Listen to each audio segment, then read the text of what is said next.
August 1945. The war had ended, but on the edge of a ravaged airfield in the Philippines, the silence felt heavier than any battle. A line of thin, exhausted women stood beneath the morning sun, their uniforms torn, faces hollow, eyes fixed on something almost unreal. From the back of a U.S. Army truck, soldiers unloaded metal containers filled with fresh bread. The scent drifted through the humid air, warm, soft, alive. It had been years since these Japanese women had smelled real flour, years since hunger had loosened its grip. One reached out hesitantly, her trembling hands brushing against the rough crust. Another bit into it and froze, tears spilling before she could swallow. Around her, others followed, breaking the silence with quiet sobs that carried farther than gunfire ever had. American soldiers stood still, unsure whether to look away or bear witness. For the first time, mercy had replaced orders. That moment, a bite of bread after years of war, marked the true surrender of more than an army. It was the collapse of belief, the beginning of something painfully human. The Pacific War had devoured everything. By 1944, Japan was collapsing under its own ambitions. Cities burned, industries shattered, and its people starving. Rice, the nation's lifeblood, was scarce. Wheat and flour had long vanished from civilian shelves. Even in the empire's outer territories, the Philippines, Malaya, Burma, the shortages bit deep. Women, once sheltered from the front lines, were drawn into the machinery of war. Some volunteered out of patriotism, others were compelled by duty or survival. They became nurses, clerks, typists, and in many cases, caretakers for wounded soldiers. They believed in a Japan destined to endure. Yet as American forces advanced island by island, that belief began to erode. In 1942, after the conquest of the Philippines, Japanese administrative yuan, it set up hospitals and supply depots across Luzon and Mindanao. Female auxiliaries arrived to serve under the Imperial Army, often believing they would assist in humanitarian work. The conditions were grimmer than anything they had imagined. Supplies dwindled within months. Malaria and dysentery spread through the camps faster than medicine could treat them. When American bombers began targeting shipping lanes, even the basic shipments of rice, dried fish, and flour disappeared. From Tokyo's high command came orders. Every unit must sustain itself with whatever it could find. For the women, this meant hunger became a constant companion. They boiled roots, scraped leaves, even ground palm seeds to make a bitter paste they called ersatz flour. Some traded with local Filipinos, a dangerous act punishable by death, just to obtain a few spoonfuls of cornmeal. The concept of bread, soft and warm, turned into a memory, something spoken of like a myth from the pre-war years. When the tide of war turned, their situation worsened. By late 1944, the American counteroffensive had cut the archipelago into fragments. The Japanese garrisons, isolated and desperate, resorted to foraging and scavenging. Women who had once served in orderly hospitals now hid in jungle shelters, tending to the sick and wounded with little more than rags and boiled water. The sound of American artillery rolled closer every week, a grim drumbeat of inevitability. Propaganda had warned them of what would happen if they were captured. They were told the Americans were monsters, that surrender meant dishonor, violation, and death. Many resolved to die instead. But as hunger deepened, that resolve began to waver. The Code of Bushido had little meaning to those who could no longer stand. The idea of the emperor watching from afar felt hollow when one's stomach clawed for food. In February 1945, Manila fell after one of the most brutal urban battles of the war. Civilians perished by the thousands, and Japanese defenders fought to the last man. Amid that chaos, scattered groups of female personnel fled north, seeking refuge in abandoned villages or half-destroyed outposts. Their uniforms rotted, their papers lost. To the outside world, they ceased to exist. When Japan finally surrendered in August 1945, many of these women were still hiding, unaware the war had ended. American patrols searching for Allied prisoners stumbled upon them, skeletal, feverish, clutching rusted canteens. Some wept at the sight of white flags, unable to believe it was over. Others simply collapsed from exhaustion. The U.S. Army, under orders from General MacArthur, took them into custody not as enemies to punish, but as prisoners to protect. Food was their first shock. Rations came in tins and loaves, white bread, canned meat, powdered milk. The same soldiers they had been taught to hate now handed them sustenance. To the women, the texture of bread was almost alien. It was soft, fragrant, pure. They had forgotten that flour could smell like life. Some cried without restraint. The Americans, awkward and silent, watched these former enemies rediscover something simple and human. That moment, a handful of women holding bread in trembling hands, was the quiet epilogue of a war that had consumed millions. It was not recorded in grand speeches or headlines, but in field reports, medical notes, and diaries later found in repatriation centers. These fragments revealed a truth beyond politics. When war strips everything away, even kindness becomes unbearable. And as the world outside celebrated peace, these women faced another kind of battle. One fought not with rifles or bayonets, but with memory and shame. When the Japanese surrender was announced on August 15, 1945, it was not a single moment of relief. It was a wave that rippled unevenly across the Pacific, delayed by distance, disbelief, and the stubbornness of scattered garrisons. In the jungles of Luzon, weeks passed before some units realized the emperor's voice had spoken of peace. For others, even hearing it did not make it real. Many soldiers refused to lay down arms. To them, surrender meant eternal disgrace. But the women, those who had no rifles, no rank, and no strength left to fight, understood something the men did not. The war had already ended inside them. The Americans began systematic sweeps through the Philippines to recover Allied prisoners and civilians held by the Japanese. They found not only their own but also small clusters of Japanese survivors, including women. Some were clerks from military hospitals, some nurses from field units, and others administrative assistants who had followed their superiors into exile. They were gaunt, sunburnt, their uniforms reduced to scraps. The discovery of Japanese women prisoners was rare and startling. Few Americans had ever seen them in the flesh. Their presence challenged the propaganda of both sides, the myth of Japanese invincibility and the image of American cruelty. In camps set up for processing POWs, U.S. officers made deliberate efforts to follow the Geneva Conventions, even toward enemies who had not extended the same courtesy. Food, shelter, and medical care were provided. Yet what shocked the Japanese women most was not the treatment itself, but the humanity behind it. They had expected punishment, humiliation, perhaps execution. Instead, they were given bread. That bread, baked from U.S. Army flour rations, carried meanings they could not have imagined. To Americans, it was just sustenance, part of a logistical operation. To the Japanese, it was an impossible luxury, white, soft, made from ingredients that had vanished from their lives since 1942. Japan's isolation during the war had turned even basic ingredients into dreams. Families had learned to grind millet, barley, or pine bark to survive. In occupied Manila, even the upper echelons of Japanese command had resorted to thin rice gruel, sometimes mixed with sawdust for volume. For women who had served in these outposts, the scent of bread alone was overwhelming. The Americans recorded their reactions in field notes and after-action reports. A sergeant from the 37th Infantry Division described how several women cried openly as they ate. A nurse from the U.S. Army Medical Corps wrote that one of the women whispered "Shin no komugi," real flour, as if she were naming something sacred. These were not gestures of reconciliation or forgiveness. They were human reflexes breaking through layers of wartime indoctrination. Hunger had stripped away ideology. The Red Cross began documenting such encounters, not out of sentimentality but to track the condition of Japanese prisoners. Their reports described malnutrition, infection, and mental exhaustion. Many of the women weighed less than 90 pounds. Some suffered from tropical ulcers. Others could no longer speak coherently. Yet when given food, they showed gratitude in silence. One report noted that they bowed deeply before eating, a cultural instinct that transcended captivity. For the Americans, these scenes were bewildering. They had fought against a nation that had tortured prisoners, conducted forced marches, and refused to surrender until the atomic bomb made resistance meaningless. Seeing the same enemy cry over bread forced them to confront the war's complexity. It blurred the lines between villain and victim.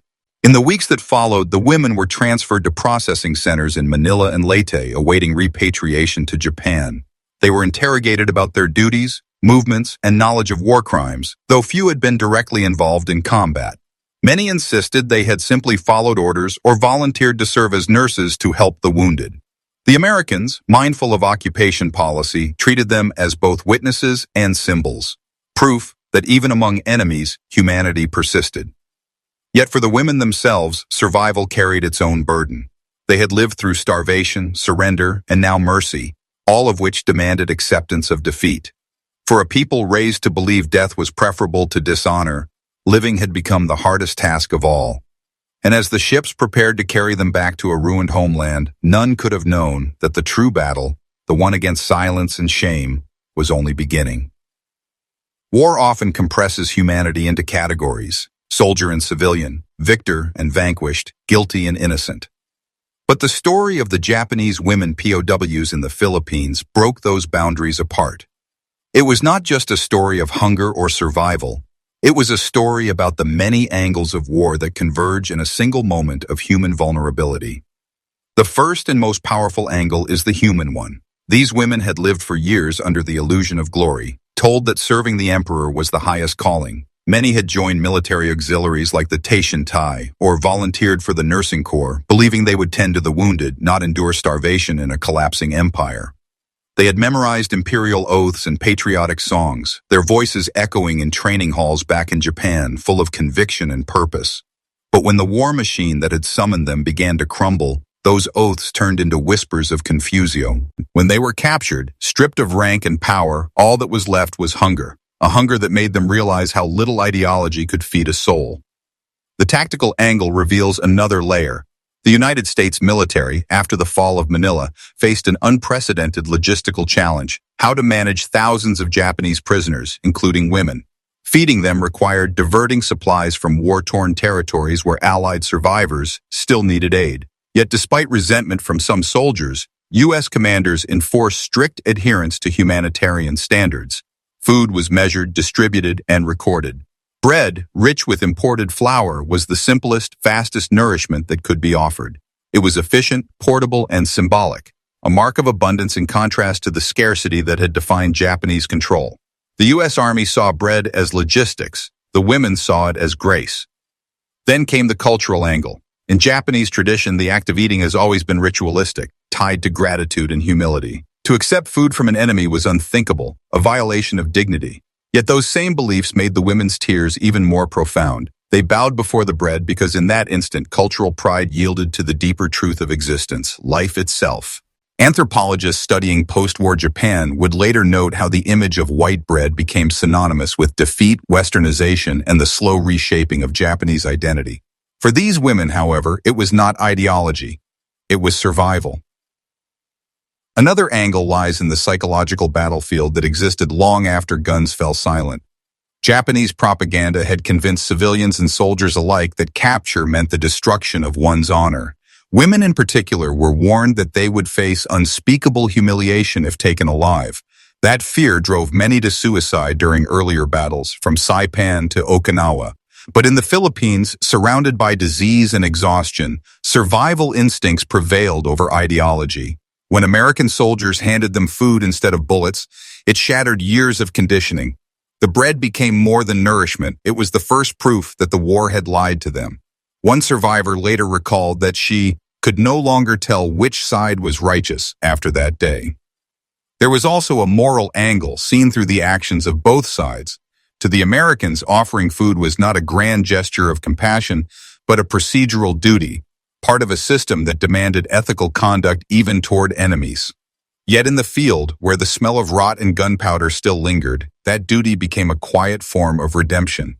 Many GIs had lost friends to Japanese brutality. Some had seen baton or corregidor. Yet standing before emaciated women who could barely lift their heads, hatred seemed pointless. Feeding them did not absolve the war. It simply reminded them all that mercy was still possible. Finally, there was the symbolic angle where everything converged. Bread, the simplest food, became a bridge across two devastated nations. For the Japanese, it was alien, Western, a reminder of the enemy's strength. For the Americans, it represented a undance and industrial might. Yet in that camp, stripped of context, it became something universal, the line between life and death drawn in wheat and water. The women's tears were not just gratitude, they were mourning. Mourning the years lost to war, the lies of propaganda, the friends who never lived to taste peace.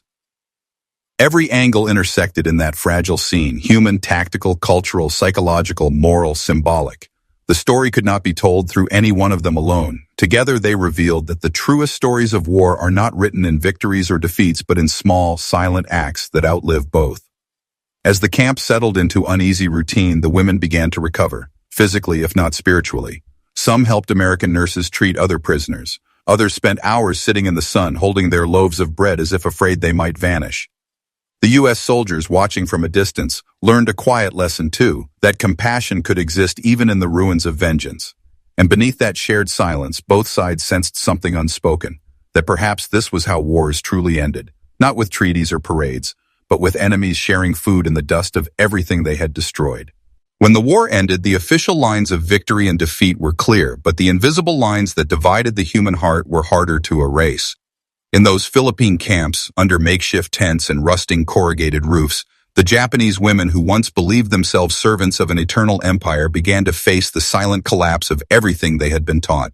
Each of them carried a version of Japan inside, an image built on discipline, loyalty, and unquestioning obedience. Now, standing among their captors, that image dissolved. The war was not over for them, it was only changing shape. The psychological angle of this story is profound. Indoctrination does not vanish overnight. Even after being fed and clothed, many women still bowed deeply to American officers, avoiding eye contact, their bodies reflexively signaling submission. Years of military education had ingrained in them a fear of disgrace greater than death.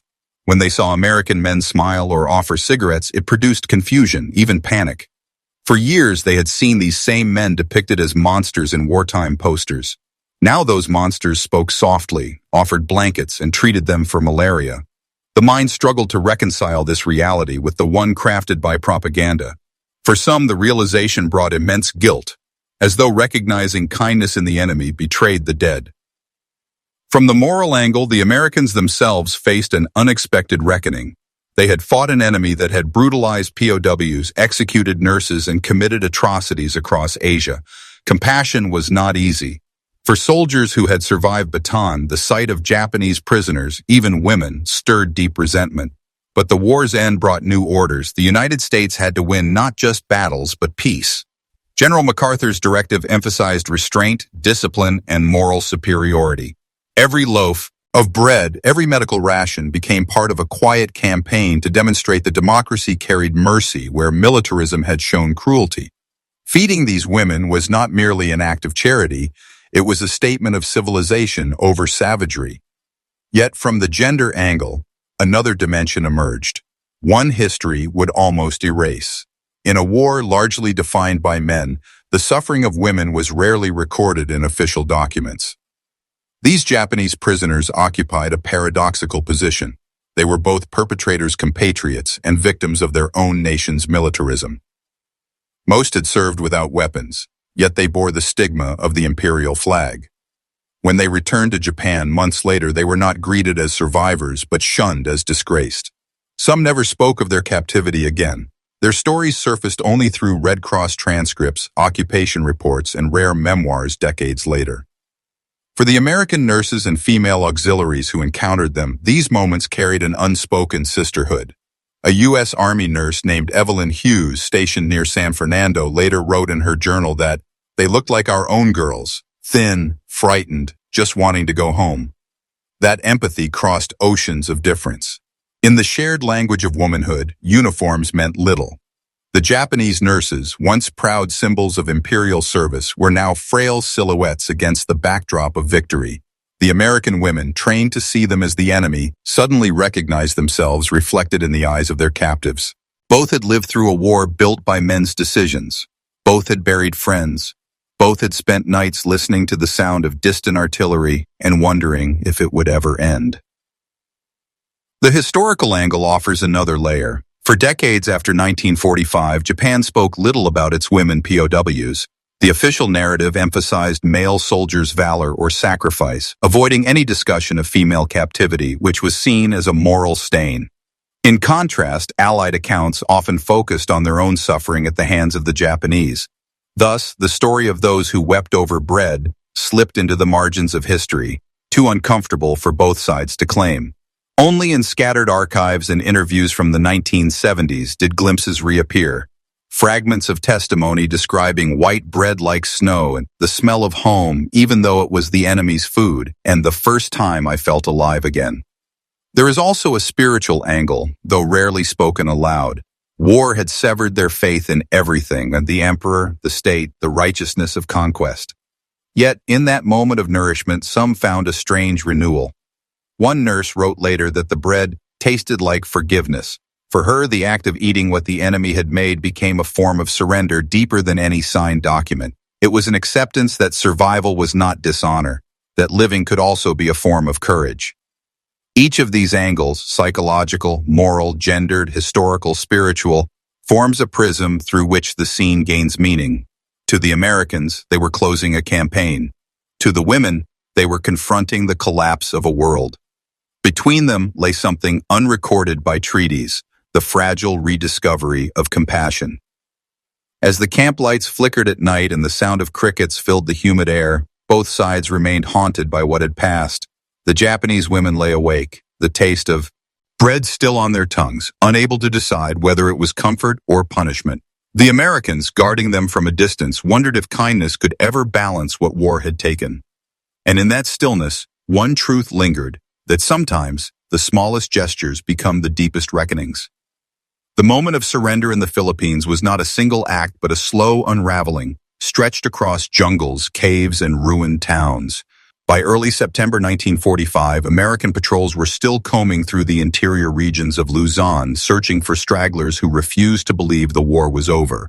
Among them were pockets of Japanese soldiers guarding small clusters of civilians and auxiliaries, the remnants of what had once been the Imperial Army's proud administrative corps. The women who had marched alongside them were barely recognizable as human beings anymore. Their uniforms hung like rags, their skin blistered by sun and fever. They had been reduced to silence and instinct, living off insects, boiled roots, and muddy water. The Americans who found them were hardened men. They had fought through Bataan, Leyte, and Manila, and carried with them memories of atrocities that had left deep scars. When word spread that a patrol had discovered Japanese personnel, women among them, disbelief rippled through the ranks. It contradicted everything they had seen of the enemy's fanaticism. Yet what they encountered was not defiance but surrender in its purest, most broken form. On the outskirts of Nueva Ecija, one patrol of the 25th Infantry Division stumbled upon a group of about 24 Japanese women and a few surviving officers. They had built a crude shelter of bamboo and canvas torn from field tents. A white flag, a piece of a nurse's apron, fluttered from a branch. When the Americans approached, no shots were fired. The women knelt on the ground, hands raised, faces pale with terror. They expected punishment, perhaps death. Instead, the Americans hesitated. There was no victory in this sight, no satisfaction, only exhaustion mirrored back at them. An interpreter shouted that the war had ended weeks ago. Some of the women blinked in confusion, others fainted from heat and weakness. One officer, too ill to stand, muttered a single word before collapsing. Owari, the end. The Americans secured the site and radioed for medical assistance. The order was clear. All prisoners, regardless of nationality or sex, were to be treated humanely. When supply trucks arrived the next morning, the first thing distributed was water, then food. Bread came last, still warm from a field bakery that served the American base. The scene that followed became one of those quiet, unforgettable moments that never made it into official war histories but lived on in memory and scattered reports. The women sat in a rough circle, each handed a single loaf. They stared at it as if it were something sacred. The crust was soft, the color pale, so different from the black rice cakes they had eaten in the last months of war. For several seconds, no one moved. Then one of them broke off a piece, lifted it to her lips, and began to cry. Others followed, the sound of quiet weeping spreading through the camp. They did not weep for mercy or forgiveness. They wept because the bread was real, because life, after all that death, had returned through something as ordinary as food. The Americans, uncertain of how to respond, stood back. Some turned away. Others pretended to busy themselves with equipment. A sergeant later wrote that the sound of their crying was worse than any shelling. It was not grief alone that filled the air. It was the unbearable weight of relief. The women's tears carried years of hunger, fear, and indoctrination, dissolving all at once. Among the witnesses was a young American medic who handed out canteens and checked for fever. He later recalled in a letter home that one woman, perhaps no older than 20, pressed her hands together and whispered something before eating. He didn't understand the words then, but years later he learned they meant, "Thank you for letting me live." The camp was quiet that night. No orders, no commands, just the soft hum of insects and the distant echo of a war that was finally over. The women lay on mats provided by the Americans, holding their bread close as if afraid it might disappear by morning. In the faint glow of lanterns, faces that had once been hardened by duty seemed almost childlike again. The next morning, the first rays of sunlight revealed a different kind of battlefield, one where the only victory left was survival. The Japanese officers, now fully aware of their situation, offered formal surrender papers written on whatever scraps of paper they could find. The Americans accepted them without ceremony. The war, for this small forgotten corner of Luzon, had truly ended. But beneath the stillness, a deeper realization took root. That the bread, that simple act of nourishment, had carried more power than any weapon. It had dismantled years of hatred in a single shared human moment. And yet the story was not complete. For in the days that followed, when these prisoners were moved to holding camps, the emotional aftershock of that first meal began to surface: guilt, confusion, and the slow awakening of a new kind of fear, what awaited them when they returned home. In the days that followed their capture, the small encampment near Nueva Ecija turned into a place of uneasy coexistence. American soldiers and Japanese prisoners shared the same tropical heat, the same smell of mud and sweat, but carried very different ghosts. The GIs were disciplined, efficient, trained to treat prisoners humanely, but behind their eyes lay the memory of comrades starved, executed, or left to die on the Bataan death march.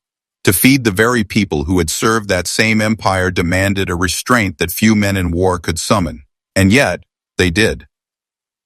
The bread that had broken the silence on the first day continued to arrive. Every morning. It came in metal crates stacked in the back of supply trucks. Loaves baked at dawn by field cooks working in the shadow of their own scars. The routine became ritual.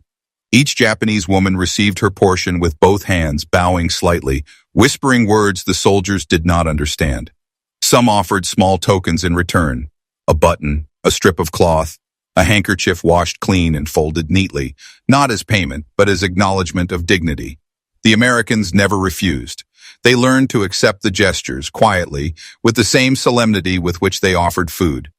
What began as a transaction between victor and vanquished slowly turned into something more profound: the restoration of humanity through repetition. Every meal became proof that cruelty could be unlearned. One morning, a heavy rain fell. The camp flooded, soaking bedding and supplies. The soldiers moved quickly, building ditches, hauling sandbags, and lifting the weak onto higher ground. Among the rescued were 2 Japanese nurses, one of them delirious with fever. A young corporal carried her to the infirmary tent. She kept murmuring a single word: "Okasan, mother," over and over, her mind lost somewhere between duty and childhood. When she awoke, she found bread by her side. She ate slowly, staring at the pale crust until her tears blended with the rainwater dripping through the tent. For the Americans, these moments were disorienting. The enemy they had fought across the Pacific was no longer a faceless mass, but an individual, fragile, suffering, human. The anger that had fueled them through years of war began to dissolve, replaced by a strange, uncomfortable empathy. Soldiers who once swore never to forgive found themselves guarding women who thanked them for water. Hatred, so carefully cultivated during the war, could not survive direct contact with reality. Meanwhile, word of the captures reached Manila headquarters. General MacArthur's staff documented the discovery and issued instructions for humane transfer to repatriation centers. Officially, the Japanese women were classified as non-combatant personnel. Unofficially, they were symbols, living evidence that the American victory would be defined not only by destruction but by restraint. Military photographers were sent to document the scene, but most of the images were deemed too delicate for publication.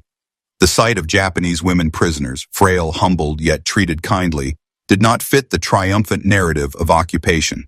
So the photographs were archived, forgotten, their stories left untold for decades. Among those few records that survived, one note from a U.S. Army medical officer stands out. He wrote that the women reacted to food not with greed but disbelief, as if they were tasting peace itself. He described how one of them kept a small piece of bread wrapped in cloth, refusing to eat it. When asked why, she replied, "I want to show my mother that it was real." The rains eventually cleared and transport trucks arrived to carry the prisoners south toward Manila. The women sat in silence during the long journey, clutching their loaves and staring out at the ruined countryside. Villages lay flattened, rice fields burned, the smell of decay thick in the humid air. Some of the soldiers rode beside them, offering water canteens or cigarettes. None spoke the other's language, yet the silence between them was no longer hostile. It was simply the silence of people who had seen too much. When the convoy reached the city, they passed through streets filled with rubble and celebration. Filipino civilians lined the roads, waving American flags and shouting for freedom. For the Japanese women, it was another shock, to witness joy built from their nation's defeat. They bowed their heads, some crying quietly, others numb. The bread in their laps had already gone stale, but they held on to it still, as if it were the last thing connecting them to the fragile moment of grace they had experienced. That day marked the true turning point. Not the formal surrender in Tokyo Bay, not the signing of documents aboard the USS Missouri, but the quiet realization that the war's power to dehumanize was finally over. The women's tears, the soldiers' restraint, the simple act of sharing food, these were the invisible treaties that no general could draft. When the trucks finally stopped at the processing camp outside Manila, the women stepped down carefully, still clutching their bread. The Americans watched as they disappeared through the gates, uncertain if they would ever see them again. Some turned back toward their posts, others lit cigarettes in silence. The war had ended, yet the memory of that morning, the sound of rain, the smell of bread, the faces of enemies made human, would follow them for the rest of their lives. The repatriation camps near Manila became the final way station for thousands of Japanese prisoners before their return home. Rows of tents stretched across muddy fields, guarded not by barbed wire but by exhaustion. The war had taken so much from everyone that hostility seemed pointless. The Americans administered the camps with quiet efficiency, food distribution, medical checkups, documentation, all recorded under the name of General Douglas MacArthur's occupation directive. For the Japanese women who arrived from the jungles and remote outposts, it felt like stepping into another world. There were beds, real soap, clean water, and 3 meals a day, but comfort carried its own weight. Doctors from the U.S. Army Medical Corps and the Red Cross documented everything. They recorded malnutrition, malaria, tuberculosis, and psychological trauma. Some of the women, though barely 30, had the bodies of the elderly. Teeth had fallen out from vitamin deficiency. Hair came away in clumps. One Red Cross officer noted that they ate cautiously as though afraid the food might vanish if they finished it too quickly. That fear would take years to fade. The first challenge was identification. Many had lost their papers or names in the chaos of retreat. Some claimed false ranks, others remained silent. The Americans, unsure how to categorize them, labeled most as auxiliary staff. They were not soldiers, but neither were they civilians in the traditional sense. Bureaucracy reduced them to numbers, yet within those numbers lived the unrecorded grief of mothers, daughters, and sisters who had crossed an ocean believing they were serving honor. Among the American personnel, attitudes varied. Some treated their charges with formal kindness, others with wary distance. A few even showed genuine affection, sharing cigarettes and small talk through interpreters. But for most, the task was simply to ensure order, feed them, clothe them, send them home. The Army had no time to dwell on symbolism. Still, something about these women lingered in the memory of those who served there. They were living contradictions, remnants of an enemy empire, yet too fragile to hate. Letters written by U.S. soldiers at the time tell of unexpected moments of tenderness. One corporal wrote to his wife that the Japanese women look more like lost children than prisoners. They smile when you give them soap, but you can tell they're thinking of home. Another soldier described watching a group of them kneel to pray before eating bread, a gesture that struck him as both alien and deeply human. As days passed, the women began to regain fragments of dignity. They washed their clothes, mended each other's bandages, and even started small routines, singing softly in the evenings, writing short notes in Japanese on scraps of paper, sometimes teaching each other English words they picked up from the guards. They called one American nurse Hana-san, meaning flower, because she smiled each morning as she distributed food. But behind that fragile normalcy was a deeper unease.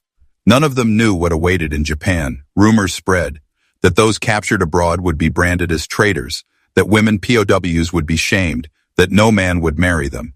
The empire they had served no longer existed. The emperor's voice had declared surrender, but it had also stripped them of purpose. The fear of returning home, of facing silence and judgment, began to outweigh the relief of survival. The Americans noticed the anxiety but could do little. Their orders were to return all prisoners as quickly as possible. By November 1945, the first ships were loaded with repatriates bound for Yokohama and Nagasaki. The women, still weak but stable, boarded in orderly lines. Some carried small bags of belongings, a comb, a piece of cloth, a worn photograph. Others carried nothing but a piece of bread wrapped carefully in paper, the same kind they had received weeks earlier. For them, that bread was no longer just food. It was proof that they had been seen, fed, and spared by those they were taught to hate. Proof that survival was not shame. Proof that kindness, once unimaginable, had been real. When the ships reached Japan, the women disembarked into a homeland they no longer recognized. The air smelled of ash and sea salt. The harbors were filled with twisted steel, sunken vessels, and the remains of a nation humbled. Crowds of civilians lined the docks to welcome repatriates home. But there was no celebration for the defeated. The women stepped onto the pier quietly, clutching their bags and ration wrappers, their eyes lowered. Many of them had dreamed of this moment through years of hunger and captivity, yet now it felt hollow. Japan was free, but the Japan they had left behind had ceased to exist. At processing stations in Yokohama and Sasebo, occupation officials registered their return. Each woman was questioned, examined, and catalogued. They were given civilian clothes and a small allowance for travel. American officers, still stationed nearby, monitored the process to ensure order. To them, it was routine paperwork. To the women, it was another surrender, the surrender of identity. Their military affiliations were erased. Their names entered into lists marked simply female auxiliary personnel. In a culture that prized silence over shame, their experiences were destined to be forgotten almost immediately. Some tried to find their families. Letters were sent to burned-out towns that no longer existed, to homes flattened by firebombs, to relatives buried in rubble. Many received no reply. Japan was starving. Millions were homeless. Food rationing remained severe even under American occupation. For women who had wept over a single loaf of white bread in the Philippines, the irony was cruel. They returned to a country where bread was again an unreachable dream. Those who found family faced another kind of exile. Neighbors whispered, relatives avoided them. In a society where surrender was seen as dishonor, captivity carried a mark worse than death. Few spoke of what had happened. Some burned their identification cards, others hid their Red Cross papers deep inside drawers. They resumed ordinary lives, teachers, clerks, widows, but never spoke of the jungle, the camps, or the taste of American bread. Their silence was a second imprisonment. Meanwhile, American historians turned their attention elsewhere. The Pacific Campaign was vast and brutal, and the world wanted stories of victory, not quiet moments of humanity. The reports that mentioned Japanese women POWs gathered dust in archives, their testimonies too fragile to fit the narrative of good versus evil. It would take decades before researchers pieced together fragments, medical notes, diaries, faded photographs, to reveal that in the ruins of empire, compassion had briefly prevailed. In one recovered letter written in 1946 by a Japanese nurse to a former American guard, she wrote, "I still remember the bread. We had forgotten what kindness smelled like. That day I felt like a person again, not an enemy." Her letter was never sent. It was found years later among a bundle of documents in a Red Cross storage box. As the years passed, Japan rebuilt. Bread returned to bakery shelves, no longer foreign, no longer miraculous. But for those women, every loaf carried the ghost of that first one, the one that had ended their war. Most never told their children about their captivity. Some lived into the 1980s and 1990s, their memories buried under the country's economic miracle. When interviewed in old age, a few recalled only fragments, the heat, the hunger, and the smell of freshly baked loaves carried by foreign soldiers. Their story did not make headlines, yet it embodied the quietest truth of war, that survival is never simple, and mercy leaves its own kind of scar. And as the last of them faded into history, their tears in that forgotten camp remained, not of defeat, not of redemption, but of something far more enduring, the rediscovery of humanity in the hands of former enemies. History often records its victories in numbers. Ships sunk, cities burned, lives lost. But the truest measure of war lies in the silences that follow. Among those silences is the moment when Japanese women, once bound by loyalty to an empire, wept over bread handed to them by their enemies. It was not an act of reconciliation or ideology. It was survival distilled into its most human form. One person feeding another, both trying to remember what it meant to be alive. That bread, soft and ordinary, became something eternal. It carried no banner, no rank, no language. It bridged the abyss between conqueror and conquered, reminding both sides that even in total destruction, compassion can still exist. For the women, that single meal was more than nourishment. It was the quiet proof that mercy could outlive hatred. For the Americans who watched, it was the first glimpse of what victory might truly mean, not dominance, but decency. In the years that followed, the world built memorials for battles and generals, but not for this.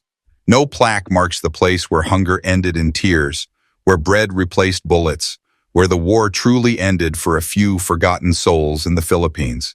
Yet in its smallness lies its power, because history is not shaped only by treaties and flags, but by the private moments when people remember how to be human again. The story of those Japanese women POWs lingers because it reveals the deepest contradiction of war, that compassion and cruelty can exist within the same hands. Their tears were not weakness, they were release.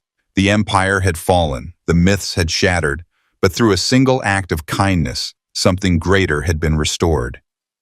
And so, when we look back at that distant morning, the humid air, the soft crust of bread, the trembling hands, we are reminded that the end of war is never just the silence of guns. It is the fragile moment when enemies share the same breath, the same hunger, and for the first time see each other not as nations, but as human beings.